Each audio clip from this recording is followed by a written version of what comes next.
Okay, hi, my name is Diamond Haywood, and I will be talking about the helping profession and burnout. So, before we talk about burnout and the helping profession, let me just define like three terms that I'll use a lot throughout this. So, first of all, the helping profession.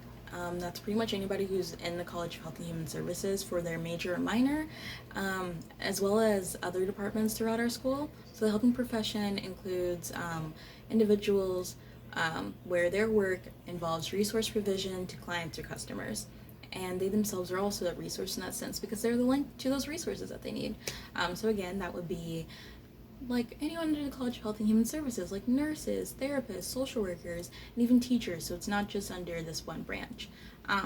And then burnout is feelings of hopelessness, depletion, and an inability to effectively do one's work. So thinking about those two things together, if someone who is the connection to all of the resources is feeling burnt out, meaning they are feeling hopeless, they don't feel like they can effectively do their work, that's people not getting linked to resources that they will need. So we're not getting the best of the best out of that individual who at one point was able to give that.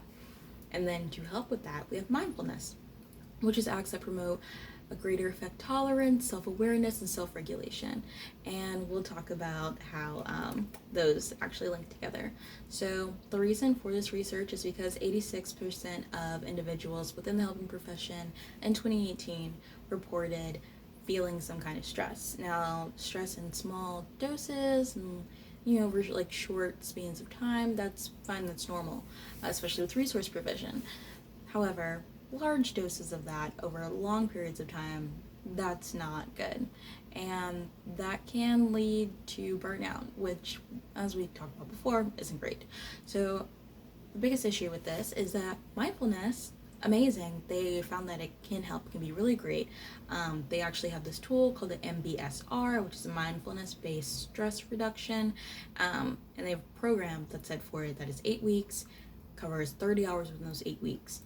The issue with the implementation of that is think about how many courses you take here at UNCW as a student. I usually take like five to six. Taking 5 to 6, in addition to that, throughout my first 8 weeks of a semester, I will also have a course where the total amount of hours I put towards it will be 30 hours after the full week. Adding that course load onto what I already regularly take is a lot. Especially, like, think there's homework with it. They want proof of active practice, things like that. So, in the same scenario that I just gave, that's what educational institutions and other places, such as workplaces where they have people within the helping profession working there, they don't know what to say as far as this is what we need to have people do because they don't want to do that exact amount and then not see any results. They're also not sure exactly what to include in that. And thankfully, over time, from when the MBSR was first established, which was back in the 1970s, they actually figured out that it can be changed and modified over time to work with other individuals' schedules as well as what exactly they're doing. And in my research, I saw it applied both for social workers as well as teachers, and they even did it for students who are actually grad students, bachelor students, and then they did it for just like regular everyday, like not even college students, along with their teachers, which I thought was really cool to see that, this skill of being mindful, of being aware of one's self and whether or not you're stressed out and how to best calm yourself down is useful for anyone, not just individuals in the helping profession. But we're focusing on them because we're all part of that team.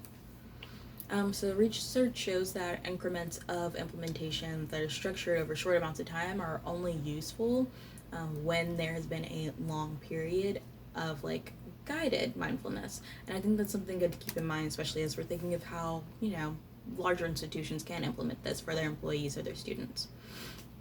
So causes of burnout, um, going back to stress, those bigger versions of stress, vicarious trauma and secondary trauma. So those are both defined as exposure and absorbing of client's trauma through daily, brief, or even continuous interaction. So just saying like any interaction with trauma, somebody could hold on to that if they don't know how to properly process that. And then there's compassion fatigue. I think of it like this. Say you are a bottle of water, and every day when you go to work, you pour out some of your water, and then, it's good. This bottle is closed, I won't be opening it. But if we think of it like that, if somebody every day that they go to work, they're pouring out the water, and then they're like, okay, I poured out an eighth of the water, I'm going to go to work tomorrow, pour out another eighth. If you keep doing that over and over again, eventually the water bottle is empty. There's nothing else to give.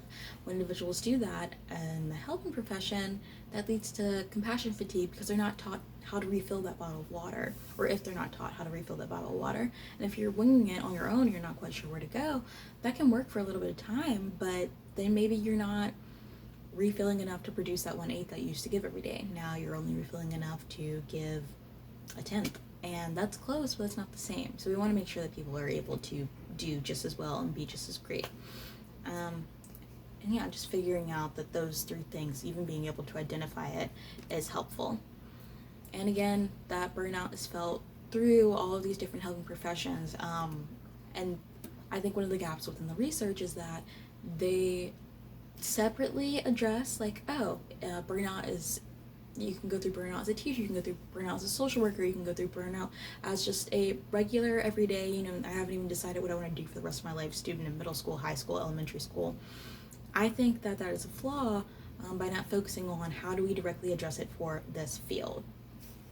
And also acknowledging that, like, although trauma is a part of any helping profession, you're getting really deep in people's lives. You are probably going to at least hear about something traumatic that somebody went through. I think it is also important to look at the areas where it's not as trauma involved. Myself personally, I want to work with individuals who have experienced like domestic abuse and sexual assault.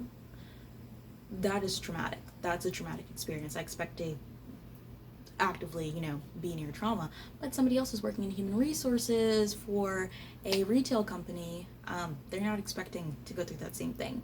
So just keeping that in mind, and I think that's not always kept in mind with the research. And then in addition to that, no governing body is really set to create the standard, which is an issue that I talked about previously as far as, like, how do we set a standard within an academic institution? Well, for, like, social workers, I think the NSW could probably take part in making sure we implement mindfulness. I can say in my experience, my professors have talked about burnout, what that looks like, making sure that you take care of yourself. But I think a more set way of saying that would be helpful. So finding out what institution could do that for each specific field, which will take some time, but I still think that is important. In conclusion, mindfulness is a useful tool within the helping profession. Further research is needed to determine how long sessions should be and which forms of the helping profession need a certain focus and who should guide it. Thanks for listening to my presentation.